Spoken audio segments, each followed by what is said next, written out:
Hello guys, and welcome back to another video. I know I haven't posted in a while, but ignore that. Today I have an absolutely brilliant attack for you guys, so let's just get straight into the video. So this was a daily game that was a part of a tournament, I think. Yeah, it is a part of a tournament. And first we just get the Alpensillion. This is normal stuff, and then this will eventually transpose into the French defense. Now, this line where black trades early is not good for black. The engine is saying this is plus 0.4, which is really not that much, but this is just not really what you want to see in the French.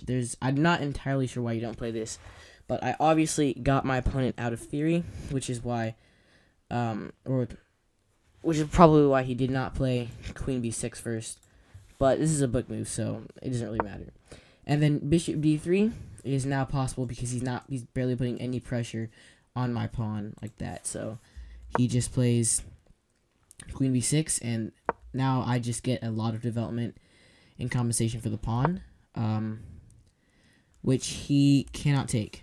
Obviously, he has to play Bishop D7 first. He plays Knight G6. This makes it much more obvious that he does not know the theory, because this obviously goes in to try to win the pawn. But okay, H4, and then Bishop D7, and H5, Knight E7. So I've kicked back the knight. I've achieved a very strong position where it's pretty obvious that he'll probably have to castle queenside. So in this attack, what you would like to do is develop all of your pieces. Because this bishop needs to move out the way so that this rook can be there, so that queenside castling is a lot worse for him. And where this king should go, it should probably go to F1, which is the top engine move. King F1 is a top engine move because it's basically like castling, but you're still leaving your rook to support this pawn. But I did not really remember that theory. Instead, I played castles, which is an inaccuracy because now this H pawn right here is very weak.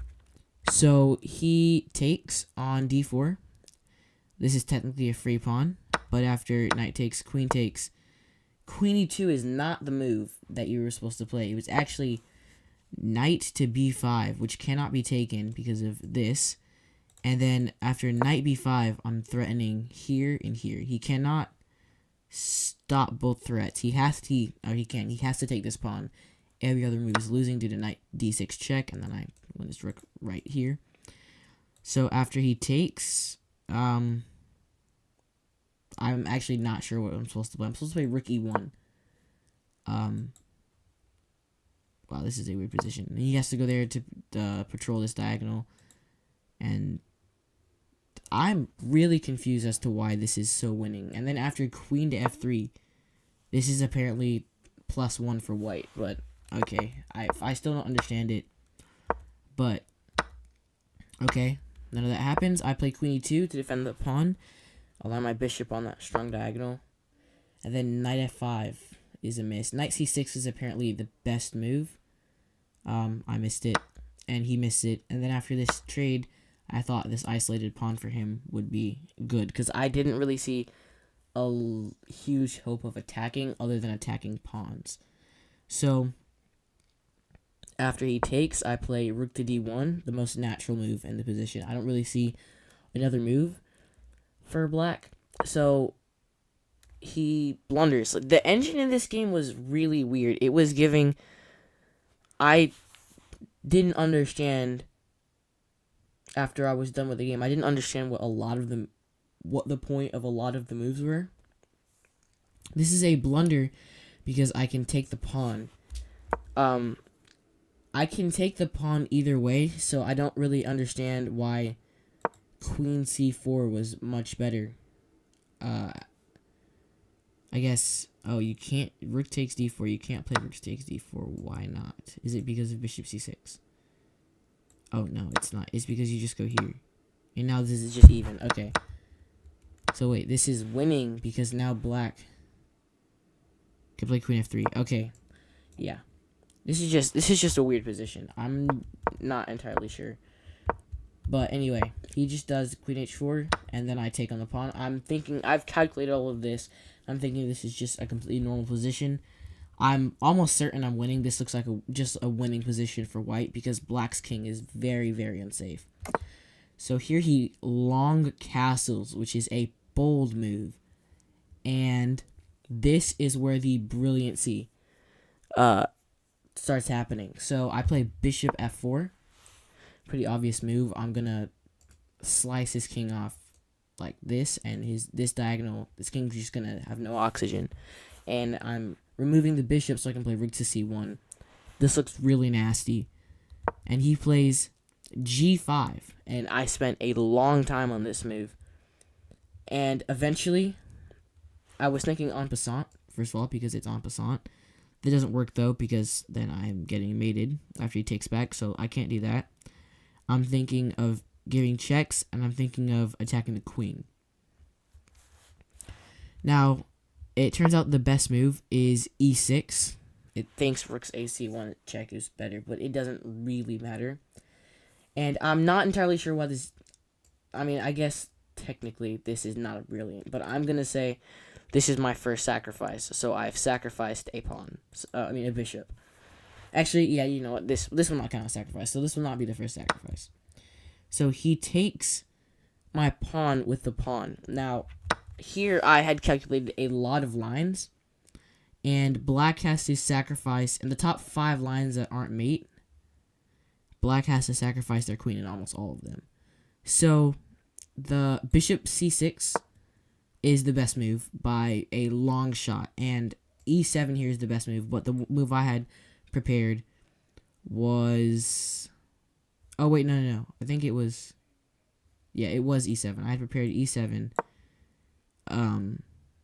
and if you just move over like that or something dumb like that, I've got queen e5. And that's what I had prepared for bishop c6. I knew he wouldn't play it. Bishop takes e6 and pawn takes e6 are exactly the same. Taking the bishop, that's a no-brainer. And that's bishop d6 just loses the bishop. So those are all the top engine lines covered. And then there's the line that he actually played, which is f takes e6, and that sets up a absolutely phenomenal checkmate. And that is rook to c1. You have to play that rook because you can't play the other rook because of a really weird line after this.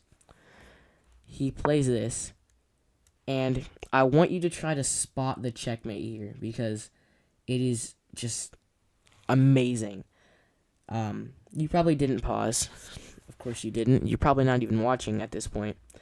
But the combination is, there's actually two. There's knight e7, and the move I played, knight to b6 check, which sacrifices an entire knight. I don't understand how this is not brilliant, because you're forced to take.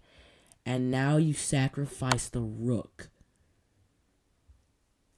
That's crazy. And the reason why is you get this amazing checkmate.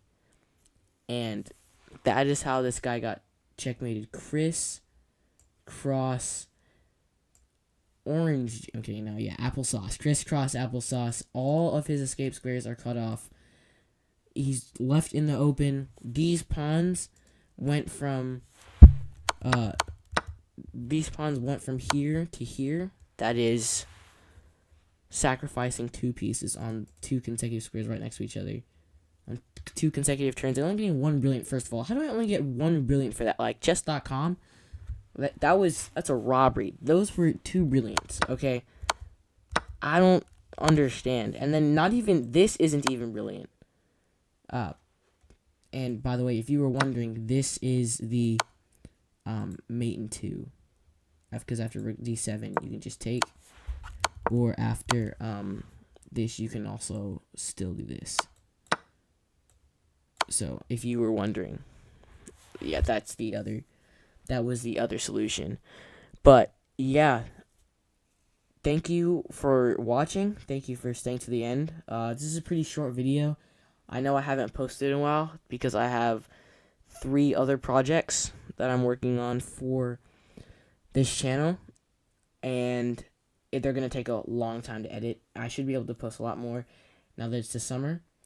And make sure that you subscribe because I literally only have 24. And if you're still watching, you either already are subscribed or you just like the content, which means you probably should subscribe. So I'll see you guys in the next one, and subscribe.